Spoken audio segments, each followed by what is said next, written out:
Halo teman-teman, selamat pagi. Masih membahas mengenai jurnal khusus. Kali ini materi yang akan kita bahas adalah jurnal pengeluaran kas. Apa saja yang akan kita bahas? Yang pertama mengenai pengertiannya, kemudian bentuk jurnalnya, dan latihan soal untuk lebih memahami pencatatan transaksi ke dalam jurnal pengeluaran kas. Ini materi yang pertama, yaitu pengertian dari jurnal pengeluaran kas. Jurnal pengeluaran kas adalah jurnal yang digunakan untuk mencatat semua transaksi yang menyebabkan berkurangnya uang kas perusahaan. Transaksi apa saja yang menyebabkan berkurangnya uang kas perusahaan? Yaitu antara lain pembelian tunai, pelunasan utang, membayar beban-beban, dan prefer. Materi yang kedua, bagaimana bentuk jurnal pengeluaran kas. Untuk memahami bentuk jurnal pengeluaran kas, bisa dianalisis dari jurnal umumnya. Coba perhatikan, jika kita diminta untuk membuat jurnal umum, maka posisikan kita sebagai bendahara. Uang kas saya bertambah atau uang kas saya berkurang. Jika uang kas saya bertambah, maka kas diletakkan di sisi debit. Kreditnya adalah dari mana saya mendapatkan uang kas. Demikian juga jika uang kas saya berkurang, maka untuk apa saya mengeluarkan uang kas dan kreditnya kas. Karena yang kita buat adalah jurnal pengeluaran kas, maka jurnal umum yang kedua inilah yang akan kita pakai. Yaitu untuk apa saya mengeluarkan uang kas dan kas di sisi kredit. Sesuai dengan penjelasan yang sebelumnya, untuk apa saya mengeluarkan kas? Untuk transaksi pembelian tunai, melunasi utang, membayar beban, dan pengambilan pribadi pemilik. Semua transaksi ini diletakkan di sisi debit, sehingga semakin lebih jelas bahwa jurnal pengeluaran kas bisa dibuat. Di kolom paling kiri itu adalah kolom tanggal, selanjutnya adalah keterangan. Di sisi debit, kolomnya agak lebar karena memang akunnya nanti cukup banyak, dan kredit. Perhatikan, di sisi debit terdiri dari pembelian tunai. Pembelian apa yang sering terjadi di dalam perusahaan dagang, yaitu pembelian barang dagang. Sehingga akun pembelian kita buatkan kolom tersendiri. Kemudian utang dagang. Ini juga merupakan transaksi yang sering terjadi, yaitu melunasi utang dagang dibandingkan dengan utang bank, utang wesel, dan seterusnya. Dan untuk transaksi yang tidak sering terjadi, kita catat ke dalam kolom serba-serbi. Kolom referensi, nama akun, dan jumlah. Baik, untuk membayar beban misalnya, kita catat ke dalam nama akun. Beban gaji, beban sewa, dan seterusnya. Selanjutnya untuk prepaid demikian juga kita catat ke dalam nama akun prepaid. Baik, ini adalah kolom debit. Selanjutnya adalah kolom kredit. Di kredit ada akun kas. Kemudian kolom kosong ini apa?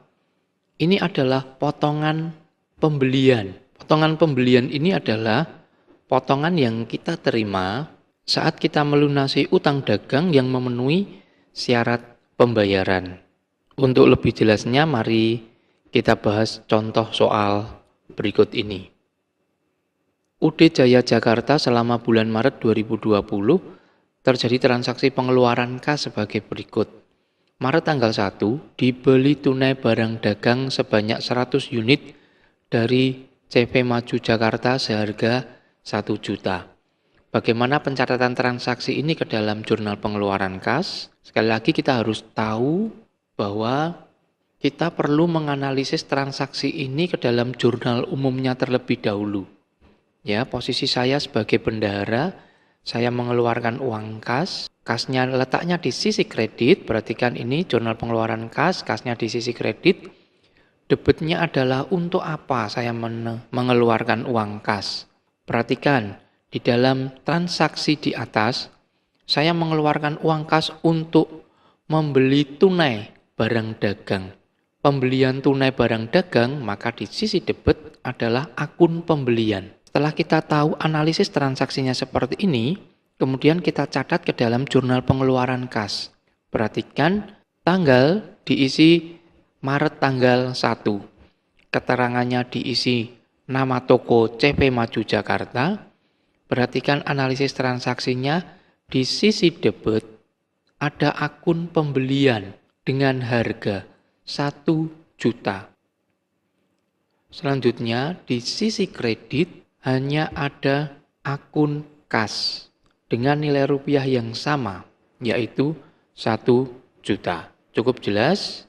Baik, perhatikan contoh yang kedua.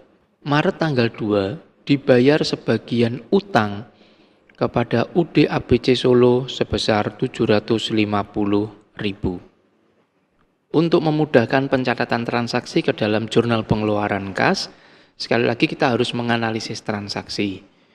Posisi saya sebagai bendahara, saya mengeluarkan uang kas, maka posisi kasnya di sisi kredit. Untuk apa saya mengeluarkan uang kas? Perhatikan di soal, dibayar sebagian utang. Berarti saya mengeluarkan uang kas untuk melunasi utang dagang. Sehingga kita catat ke dalam jurnal pengeluaran kas, di sisi debit ada akun utang dagang. Berapa utang yang saya lunasi? Yaitu 750.000. Selanjutnya di sisi kredit ada akun kas dengan nilai rupiah yang sama, yaitu 750.000. Baik, selanjutnya untuk soal yang ketiga. Tanggal 3 Maret dibayar utang kepada FA Cemerlang Semarang atas pembelian tanggal 27 Februari yang lalu, bukti faktur nomor 10 sebesar 2.600.000. Kita menerima rincian bukti kas keluar sebagai berikut. Harga fakturnya adalah 2.600.000, ada retur pembelian sebesar 100.000, sehingga neto faktur yang akan kita lunasi sebesar 2.500.000, kemudian ada potongan pembelian 2% sebesar 50.000, total pengeluaran yang kita keluarkan 2.450.000. Kita analisis dulu transaksinya, bahwa saya sebagai bendahara mengeluarkan uang kas. Jurnal umum yang dibuat, kas letaknya di sisi kredit. Debitnya untuk apa saya keluar uang kas? Maka perhatikan soal transaksi di atas. Saya mengeluarkan uang kas untuk melunasi utang ke FA Cemerlang. Sehingga di sisi debit ada akun utang dagang. Perhatikan berapa besarnya nilai utang dagang? 2.500.000. Dari harga faktur 2.600.000 ada retur 100. Sehingga utang yang akan kita lunasi sebesar 2.500.000. Ada potongan pembelian. Kita menerima potongan, yaitu sebesar 50.000. Sehingga uang kas yang akan saya keluarkan dari utang pembelian 2.500.000 dikurangi dengan 50.000. Sehingga uang yang kita keluarkan 2.450.000. Kita catat ke dalam jurnal pengeluaran kas, tanggalnya Maret tanggal 3, keterangannya adalah FA Cemerlang, di sisi debit perhatikan ada utang dagang 2.500.000. Di sisi kredit ada dua akun, yang pertama adalah potongan pembelian sebesar 50.000 dan kas sebesar 2.450.000. Baik, soal selanjutnya, Maret tanggal 4 dibayar angsuran utang bank ke Bank ABC Solo sebesar 750.000 dengan bunga 75.000.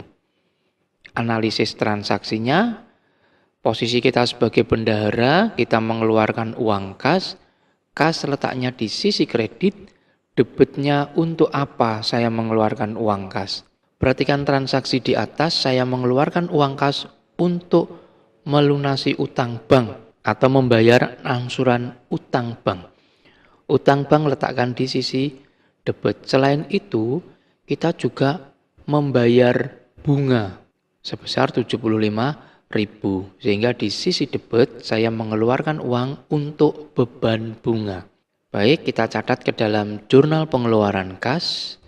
Tanggalnya Maret tanggal 4. Keterangannya diisi Bank ABC Solo. Di sisi debit perhatikan ada utang bank. Masukkan kolom serba-serbi, di nama akun namanya adalah utang bank sebesar 750. Di sisi debit ada beban bunga.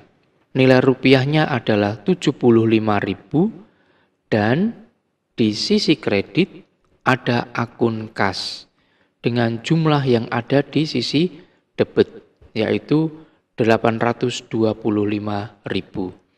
Karena sisi debit dan sisi kredit harus seimbang. Selanjutnya, untuk soal berikutnya tanggal 5, dibayar beban angkut atas pembelian barang dagang sebesar 25.000. Analisis transaksinya, posisi saya sebagai bendahara, saya mengeluarkan uang kas letaknya di sisi kredit, dan untuk apa saya mengeluarkan uang kas? Perhatikan transaksi di atas, saya mengeluarkan uang kas untuk membayar beban angkut pembelian. Sehingga di sisi debit, beban angkut pembelian. Kita catat ke dalam jurnal pengeluaran kas Maret tanggal 5, keterangannya adalah beban angkut pembelian. Di sisi debit, ada beban angkut pembelian. Masukkan ke dalam kolom serba-serbi.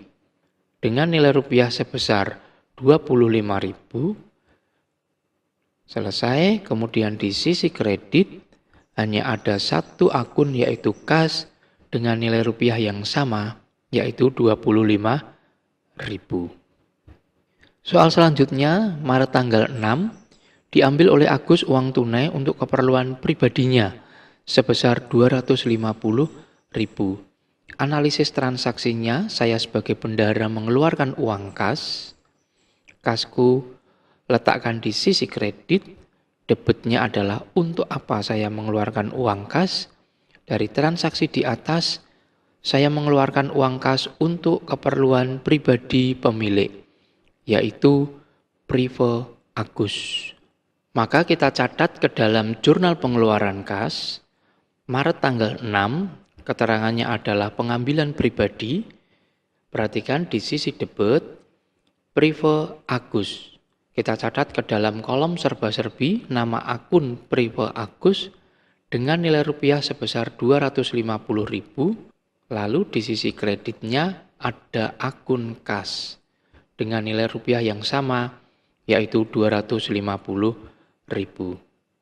Oke, sampai di sini dulu pembahasan kita mengenai pencatatan transaksi ke dalam jurnal pengeluaran kas. Sekali lagi, kita bisa mencatat dengan benar pencatatan transaksi ke dalam jurnal pengeluaran kas jika kita paham betul mengenai analisis transaksi seperti yang sudah saya jelaskan di atas.